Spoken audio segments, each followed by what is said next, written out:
वाग्यज्ञेन कल्पताम्।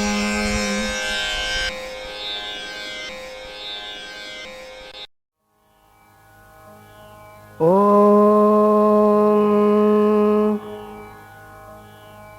निर्गुणमानसपूजा। शिष्य उवाच अखण्डे सच्चिदानन्दे निर्विकल्पैकरूपिणी स्थिते द्वितीयभावेऽपि कथं पूजा विधीयते। पूर्णस्यावाहनं कुत्र सर्वाधारस्य चासनं स्वच्छस्य पाद्यमर्घ्यं च शुद्धस्याचमनं कुतः निर्मलस्य कुतः स्नानं वासो विश्वोदरस्य च अगोत्रस्य त्ववर्णस्य कुतस्तस्योपवीतकं निर्लेपस्य कुतो गन्धः पुष्पं निर्वासनस्य च निर्विशेषस्य का भूषा कोऽलङ्कारो निराकृतेः निरञ्जनस्य किं धूपैः दीपैर्वा सर्वसाक्षिणः निजानन्दैकतृप्तस्य नैवेद्यं किं भवेदिह विश्वानन्दयितुस्तस्य किं ताम्बूलं प्रकल्पते स्वयं प्रकाशचिद्रूपः योऽसावर्कादिभासकः गीयते श्रुतिभिस्तस्य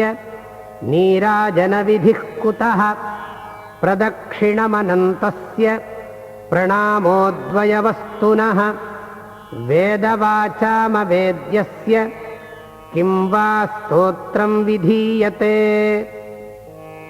अन्तर्बहिः संस्थितस्य कथमुद्वासनं भवेत्। श्रीगुरुरुवाच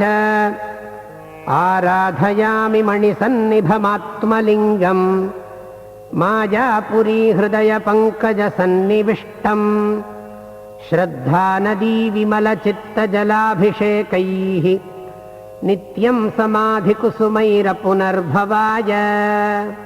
अयमेको वसिष्ठोऽस्मीत्येवमावाहयेच्छिवम्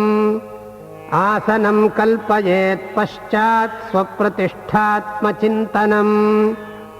पुण्यपापरजः सङ्गो मम नास्तीति वेदनम् पाद्यं समर्पयेद्विद्वान् सर्वकल्मषनाशनम् अनादिकल्पविधृतमूलाज्ञानजलाञ्जलिम् विसृजेदात्मलिङ्गस्य तदेवार्घ्यसमर्पणम् ब्रह्मानन्दाब्धिकल्लोलकणकोट्यंशलेशकम् पिबन्तीन्द्रादय इति ध्यानमाचमनं मतम् ब्रह्मानन्दजलेनैव लोकाः सर्वे परिप्लुताः अक्लेद्योऽयमिति ध्यानमभिषेचनमात्मनः निरावरणचैतन्यं प्रकाशोऽस्मीति चिन्तनम् आत्मलिङ्गस्य सत्वस्त्रमित्येवं चिन्तयेन्मुनिः त्रिगुणात्मा शेषलोकमालिकासूत्रमस्म्यहम् इति निश्चय एवात्र ह्युपवीतं परं मतम् अनेकवासनामिश्रप्रपञ्चोऽयं धृतो मया नान्येनेत्यनुसन्धानमात्मनश्चन्दनं भवेत् रजः सत्त्वतमो वृत्तित्यागरूपैस्तिलाक्षतैः आत्मलिङ्गं यजेन्नित्यं जीवन्मुक्तिप्रसिद्धये ईश्वरो गुरुरात्मेति भेदत्रयविवर्जितैः बिल्वपत्रैरद्वितीयैरात्मलिङ्गं यजेच्छिवम् समस्तवासनात्यागं धूपं तस्य विचिन्तयेत् ज्योतिर्मयात्मविज्ञानं दीपं सन्दर्शयेत् बुधः नैवेद्यमात्मलिङ्गस्य ब्रह्माण्डाख्यं महोदनम् पिबानन्दरसं स्वादु मृत्युरस्योपसेचनम् अज्ञानोच्छिष्टकरस्य क्षालनं ज्ञानवारिणा विशुद्धस्यात्मलिङ्गस्य हस्तप्रक्षालनं स्मरेत् रागादिगुणशून्यस्य शिवस्य परमात्मनः सरागविषयाभ्यासत्यागस्ताम्बूलचर्वणम् अज्ञानध्वान्तविध्वंसप्रचण्डमतिभास्करम्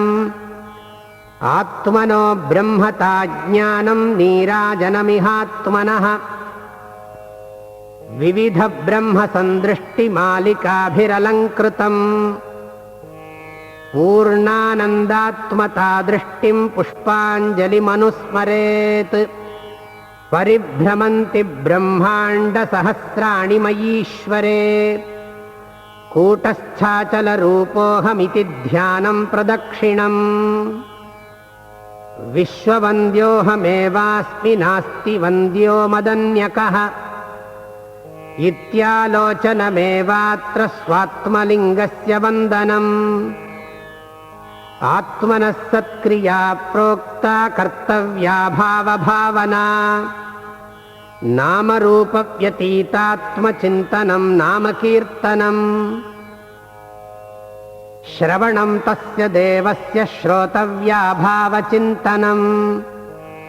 मननं त्वात्मलिङ्गस्य मन्तव्या भावचिन्तनम्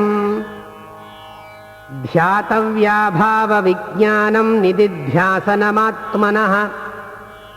समस्तभ्रान्तिविक्षेपराहित्येनात्मनिष्ठता समाधिरात्मनो नाम नान्यच्चित्तस्य विभ्रमः तत्रैवं ब्रह्मणि सदा चित्तविश्रान्तिरिष्यते एवं वेदान्तकल्पोक्तस्वात्मलिङ्गप्रपूजनम् कुर्वन्नामरणं वापि क्षणं वासु समाहितः